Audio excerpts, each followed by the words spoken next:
Welcome back to the channel, guys. In this video, I'm going to show you an awesome, clean, simple, easy way to fast charge your portable power stations on the go. We're also going to be looking at whether or not this could be a substitute or replacement for more complicated dual battery setups. And is it right for you? Well, stay tuned to find out.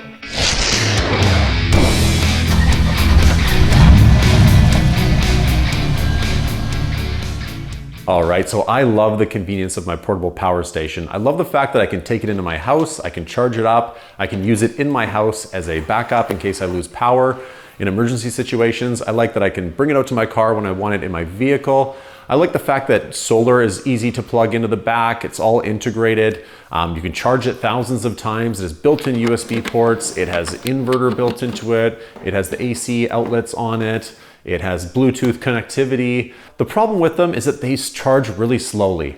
The cigarette lighter plug that they give you with it only charges it at 100 watts. You can use the inverter that's in your car if your car comes with one, or you could have one installed. The problem with the ones that are installed on the vehicles or come with your vehicle, like mine, is that it uses a modified sine wave.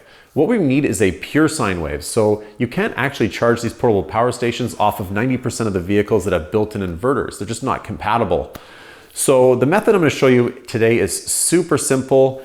Basically, all we're going to be doing is running a wire from a battery or alternator to a DC to DC converter, and that's going to plug directly into our power station. That's it. It's super basic. We're basically tricking our power station into thinking that it's being charged by solar. So we're charging it through the solar port in the back, which allows us to fast charge it. With dual battery setups, you're going to have isolators, you're going to have a DC to DC converter, inverters, you're going to have way more wiring, a big heavy battery, you're going to figure out where to mount that. This method is just super simple, really simplifies things. I personally can't take credit for it though. It was actually Tinker's Adventure that did a lot of legwork. His name's Kai. He has a channel, Tinker's Adventure, on YouTube. Check it out. It's a great channel, very informative. But today I'm going to take you through the whole process of how to actually wire this up, put it in your vehicle, and then we're going to test it at the end to see how it works. Let's jump into it. I'm going to show you kind of more of the technical stuff, but I'm just going to briefly go over that to try to explain how it works. And then we'll move into the install, and then at the end we'll test it and see how fast and how well this charges. It should be charging our portable power station at about 400 watts, which is basically what a dual battery setup will charge the extra battery at. So let's jump into it. All right, so we're going to take volts times amps, and that's what's going to give us our watts or our power. So our input power from our alternator or battery is 12 volts, and it's going to be pulling 35 amps. So the Victron Orion is going to pull 12 volts, 35 amps, which is equal to 420 watts. Once it goes through the converter, it's going to increase the voltage and decrease the amps. So we're going to get a voltage now of 28 volts, but a decreased amperage of 15 amps. 28 times 15 is equal to 420 watts. So the power remains the same. We've just boosted the voltage and lowered the amperage. The higher voltage and lower amperage is what solar panels will put out. So our power station will recognize this as solar charging. So we'll charge our power station quickly and easily. All right, so looking at power stations themselves, not all power stations are the same, so it's important to pick the correct power station. You want to look at the spec sheet. So looking at our specs here for the EcoFlow Delta 2, our solar input is 11 to 60 volts at 15 amps, 500 watts max. So with those specs, we'll be able to input 28 volts at 15 amps for a charging rate of 420 watts. The Bluetti is exactly the same, but if you go down to the Anchor 767, the solar input for that is 11 to 32 volts at 10 amps. So in order to get the 20 amp charging, you need to be at 32 volts. So we're basically capped off at 28 volts times 10 amps for only 280 watts of charging. Looking at the EcoFlow River 2 Pro, below that, its input range is 11 to 50 volts at 13 amps, 220 watts max. So no matter what, it's only going to charge at 220 watts max. So it is important to look at the specs of your power station and pick the correct power station for fast charging. All right, so here's everything we need to do the job. We have 4-gauge wire here. This is going to run from our alternator or battery to our DC to DC converter. We have our ground cable here. We have our copper lugs and a crimper. The copper lugs are obviously going to go on the wire once we get the right size. This is a nice kit. It also comes with the shrink wrap. We have a circuit breaker protector. This is a 40 amp. You can also get a fancier one, the sea blue one. This one's a good deal, really good reviews. And then we have the XT60i cable. It is important that you get the XT60i cable as it will allow you to charge your EcoFlow at about 15 amps. If you get an XT60H cable, you'll only be able to charge at 8 amps. So really important to get the right cable. This one looks like an XT60i cable, but it's actually different. The internals are different, so you can't actually cut this off and use it. I know it's kind of confusing. I'll leave a link in the description to where you can get the right cable. Then we have our DC to DC converter here. And then we also have a wire here. So we don't want this constantly draining power from our battery. So it is important that it's hooked up to a remote. So we're actually gonna plug this into our fuse block and run this as an accessory wire. It's important that it goes into the right side of this green plug. You'll actually screw it down. It will come with a wire which will be looped. Basically pop this out, unscrew the two terminals, pop that loop out, and we're gonna go into the right side here with our accessory wire. I'll show you how to do that. Now with your DC to DC converter, you're gonna wanna turn it up to 30 volts. So that's right here on the right side. We're gonna use a flathead, and we're gonna turn this all the way clockwise, and that's gonna turn us up to the full power so we can charge our power station at a full 400 watts. And that's everything you'll need to do the job. Let's jump into the job. All right, so we need to run our 4-gauge wire to the back of our vehicle. So pop off these panels. Most of them are just held on by clips. This one has a little screw. Undo it with your finger. Just turn it counterclockwise while pulling out. It is a bit of a pain in the butt to get this one out. It takes a while. Once you get that out, just pop that panel out. Then we'll come to the back here. We'll just pop these little covers off. I think it's a 12 millimeter. Unscrew these two bolts, remove this, then remove this next panel. Just pry it up. Little pop clips will just come right out. Then we'll remove our seatbelt cover, unscrew the seatbelt, and we'll pop off this back panel here after removing this trim. Just push it directly out. Using a flathead screwdriver helps you push it on that correct angle. Then come to the back of the hatch, drill a hole in the plastic. All right, so I've ran the 4-gauge wire into the interior of the 5th Gen 4Runner. I'll just show you how I did that. So this is pretty thick wire. This is 4-gauge. So it's just coming along here.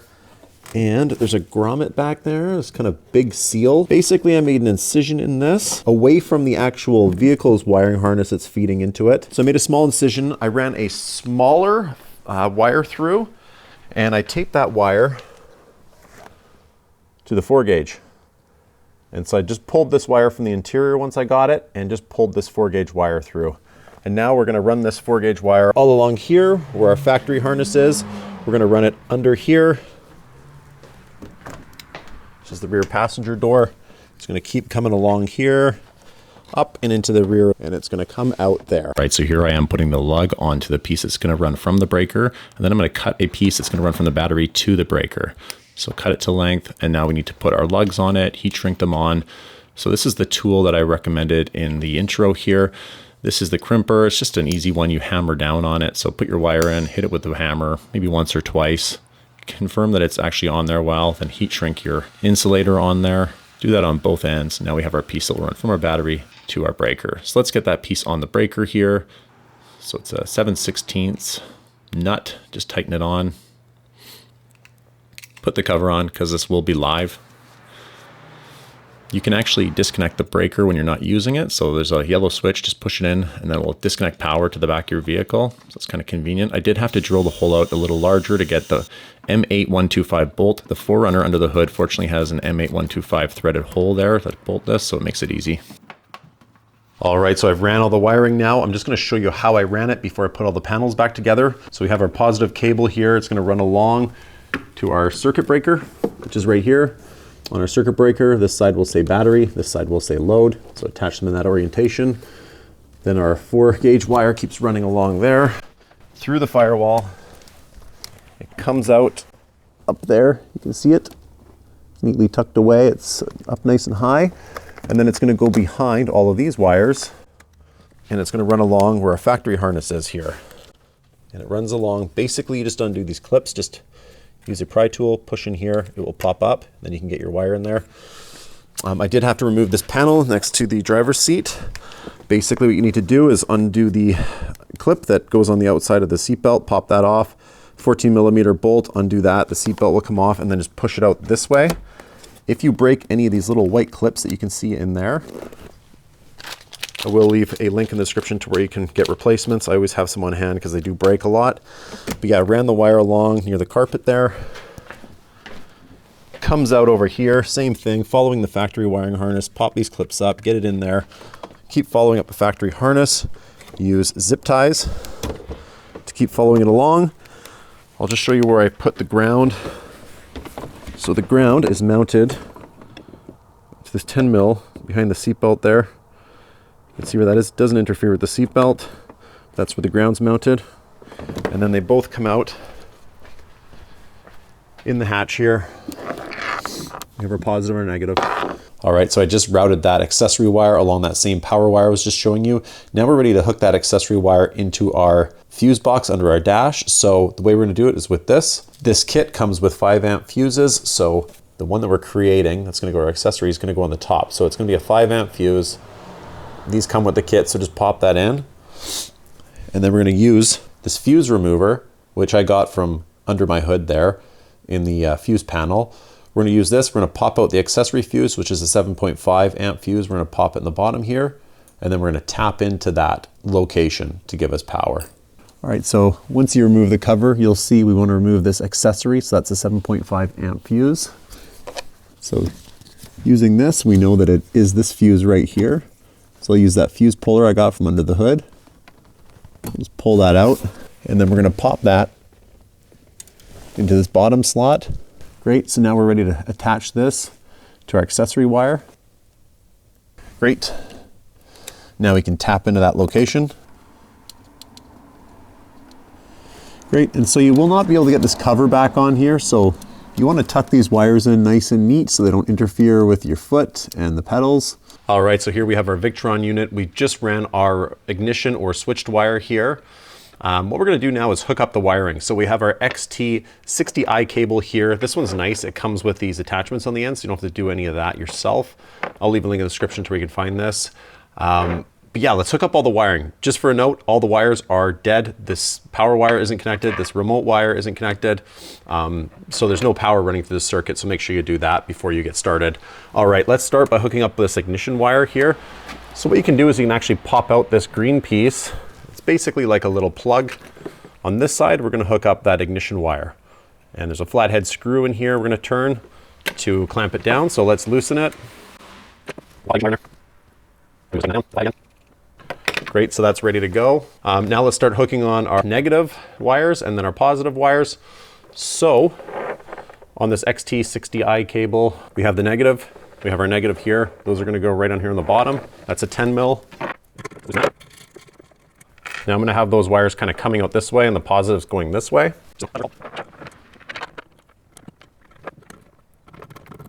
Get that down nice and snug. All right, so our output wire is gonna go here.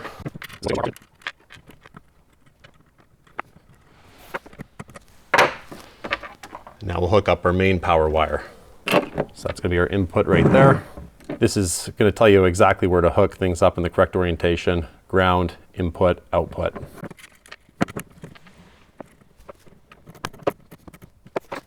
Great, so we'll now hook up this ignition wire. But before we do that, let's get it mounted onto the MOLLE panel here, and then we'll hook up that ignition wire, and then we'll give it a test run.